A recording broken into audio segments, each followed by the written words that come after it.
Ay nako, ang kalat ng higaan ko. Mamaya may pupuntahan ako. Kukuha ko ng sedula. Wala akong pasok ngayon. Ayusin ko muna to. Mga papers ko nagkalat.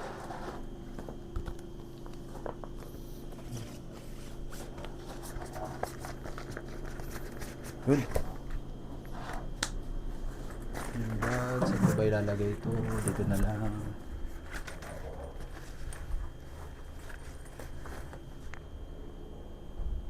Inaayos ko yung mga papers ko.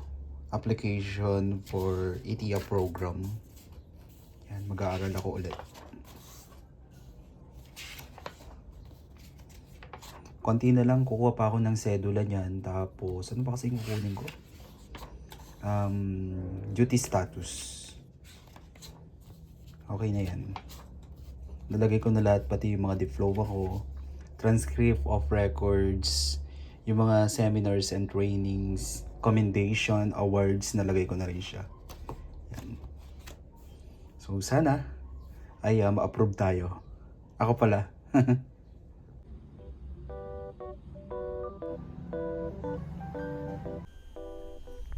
Tingnan nyo to, may nabili akong alkansya. Ang cute niya. So meron ako mga coins dito, ilalagay ko siya. Pupunin ko to ng coins, saka ng 50 pesos. Ganda no? Oops!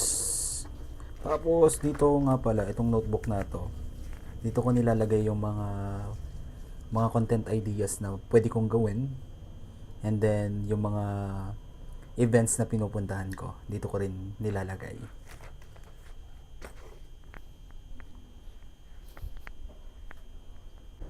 Nabili ko to sa Mr. DIY lunchbox. Ang cute kaya. Tingnan nyo. Di ba? Ang cute niya. Sunshine, sunshine, sunshine. I think I found it now. What I've been looking for.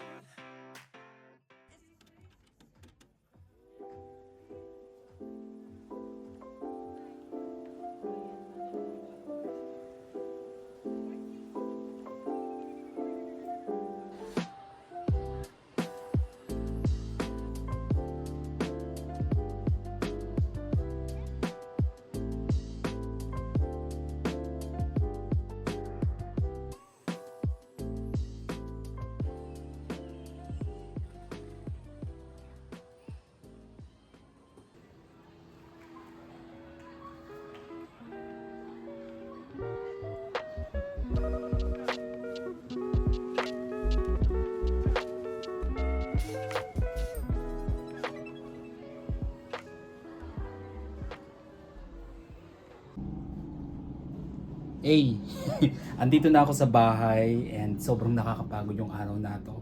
And yun, napasa ko na yung mga requirements na kailangan nila para sa evaluation for ETF application. Sana ma-approve talaga ako. And pagkayari ko magpasa ng mga requirements, ay dumaan ako sa SM City Tarlac para bumili nitong pabango na to. Sobrang bango nitong pabango na to guys, itong pen shop dress code. And ang sarap-sarap ng amoy nito. Sobrang napaka-fresh ko ng kanyang amoy. And ang mura lang niya kasi nagkakalaga lang to ng 479 pesos. Alam niyo ba guys na yung mga pinaglagyan or yung mga plastic na pinaglagyan ng mga pinagbibili ko ay tinatabi ko. Kasi sayang din eh. Diba? Magagamit din siya. Kayo din ba? Mahilig din ba kayong magtabi ng mga ganon? Ako grabe. Kasi ako guys, sobrang hilig ko din kasing mag-art. And nire-recycle ko talaga yung mga bagay na pwede pang mapakinabangan. And yun, meron din ako mga pinagbibili. And dito ko siya nilagay. Yan. And yun nga, naka-clearance sale ngayon sa may National Bookstore. And, ngayon ko muna to. Ito case to ng cellphone. Bali nakakabit na siya sa phone ko. Yan, 299 pesos. Ito guys, ay lalagyanan ng tissue bag to. And kinuha ko na siya kasi ang mura lang eh. Nag-iisa na lang to.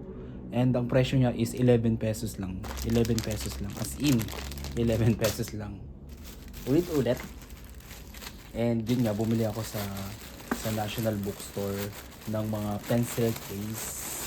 Yun kasi yung nakita kong pinakamura doon na naka-sale for only 65 pesos. Ayan siya. Ganda, no? Tapos may zipper siya dito. Gagawin ko siya ng separate video. Saka ito isa, Dino. Yan. Para naka-organize yung mga color ko, yung mga pencils and ballpen ko, ilalagay ko dito.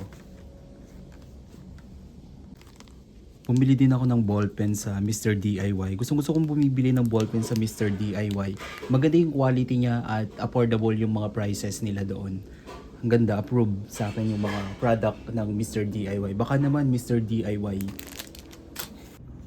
Bumili rin ako ng pang-ahit. Shave. And then, meron pa ba akong binili? Ay, oo. Meron pa pala akong binili. Mga chinggo. Ito mga chinggo yung binili ko sa Surplus. Pag bumili ka ng dalawa nito, nagkakalaga siya ng 600 pesos lang. Pero kung isa lang yung bibili mo, 499. Siyempre doon na tayo sa dalawa para mas makatipid. And dalawa pa yung may isusuot ko, di ba? Isang cream white. Hindi ko alam kung cream white dito. Colorblind yata ako. And ito. Para siyang green na kulay gray. Hindi ko alam guys kung anong color nito. Comment down below. Colorblind ako. Colorblind. Yan. Nakikita nyo ba? Tapos meron siyang tatak dito. May pinaka-zipper siya dito. And ito yung pinakatali niya. Ganda, no? Magagamit mo yan pamasok o kaya pang jogging. Grabe. Alam niyo ba mga chinggo? Last year 2025, grabe sobrang dami kong pagsubok. As in, ang daming problemang dumating. And minsan talaga gustong ko na talagang mag-quit sa work. Ganun, gustong magpakalayo-layo na. Kasi sobrang nai-stress talaga ako, naboburn out ako. Ganun yung feeling ko nung 2025. And ako kasi yung tipong taong hindi talaga nagpapahalata ng problema. Laging nakangiti lang, naka-smile. Pero sa kalooban ko, grabe, sobrang nai-stress na ako, nadidepress na ako.